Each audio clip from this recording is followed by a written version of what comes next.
So, I was merrily rewatching Return of the Living Dead and was inspired by the ending.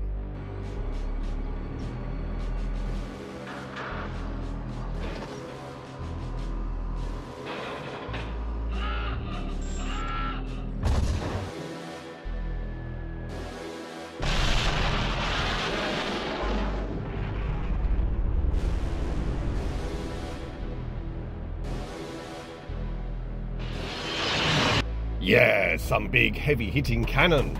So time to add some artillery to my Death Korps of Krieg regiment. And after looking around, I came across the rather awesome-looking Red Makers Self Propelled artillery.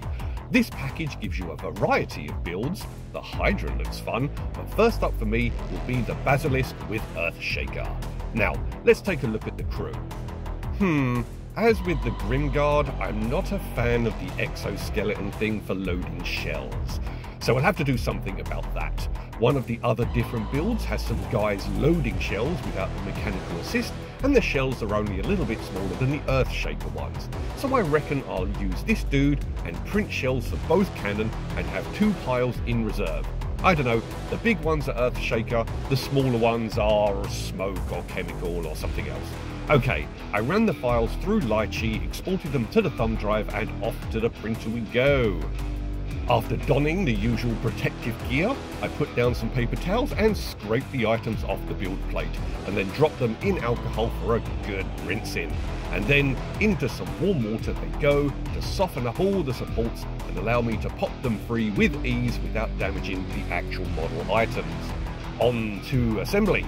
The tracks come in 4 pieces that fit around the wheels and hull, and I totally messed this up.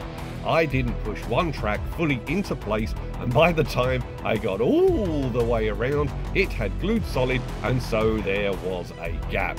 Not on the underside, where I could just ignore it, but right on top and at the front, where it couldn't be more visible. Just peachy. Okay, I'll think of something. On go the rest of the tracks, and this time they go on right, so it wasn't a print thing, it was a me thing. On goes the chassis and then the 2 armoured shields that rise around the firing bay. Assembling the cradle, add the elevating mechanism and the breech, which I'm adding in a closed position. Onto the barrel, the tube goes into the jacket, and it's really coming together nicely.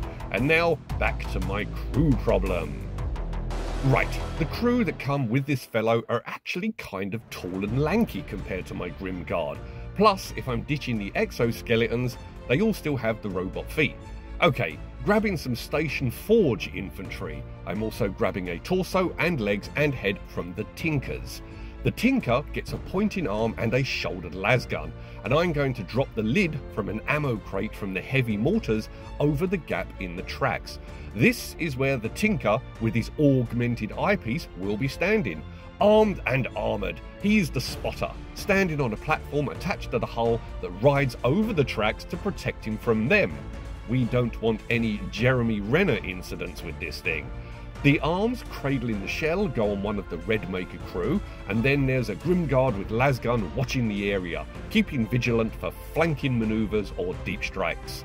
The platform at the back goes on, and then the 2 types of artillery shell, then off to the boot box for a blast of Chaos Black primer from every direction.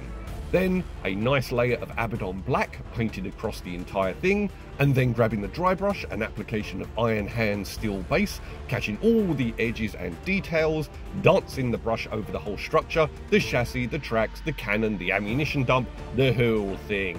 As this dries, the crew get a dry brush of Thunderhawk Blue Dry, catching the wrinkles and areas of their uniforms and webbing. Then a lighter dry brush of Dawnstone to the same areas to accent them. Once this is done, then back to the Iron Hand Steel on their armour, helmets, weapons, and on the shell one of them is carrying. And finally, Corn Red on the pauldrons, and afterwards an application of Carroburg Crimson to give them some nice shade. And finally, a dry brush of Cadian Flesh Tone along the base and the tracks to simulate dust as they rumble across the desert and take their position. Transfers to spruce up the model and give it some identification. Printed on white transfer paper is the name, which is Erdbeben, German for earthquake, which I added to the barrel, and I printed on translucent paper a black scorpion silhouette, which will be the unit symbol for my artillery, to be applied to an area of plating that I painted with corn red to make it stand out. And finally, a blast of varnish to seal everything in. So here we are, a Death Korps of Krieg Basilisk. Nicknamed Erdbeben by the crew, the standard self-propelled artillery of the Astra Militarum is similar to a Chimera, but the troop compartment has been removed to provide room for the main gun. In this case, a mighty earthshaker cannon that fires massive shells high into the air to scream down through the atmosphere and into the foe. The initial blast immolates the target, while the brutal concussive shockwave that rolls out causes considerable mayhem, not just to the enemy's body, but also to play havoc with their morale. A Death Korps Watchmaster stands post at the front of the weapon, his augmented visor scanning and calculating trajectories as he readies to give the order to fire. Inside the chassis, a guardsman mans the heavy bolter while relaying battlefield data to the Watchmaster. Meanwhile, on the gunnery platform, a tall and burly loader feeds the huge shells into the breach, while a second acts as a sentry, guarding against sneak attack or infiltrators, as the Basilisk relentlessly rains devastation down on those who would stand against the will of the God Emperor.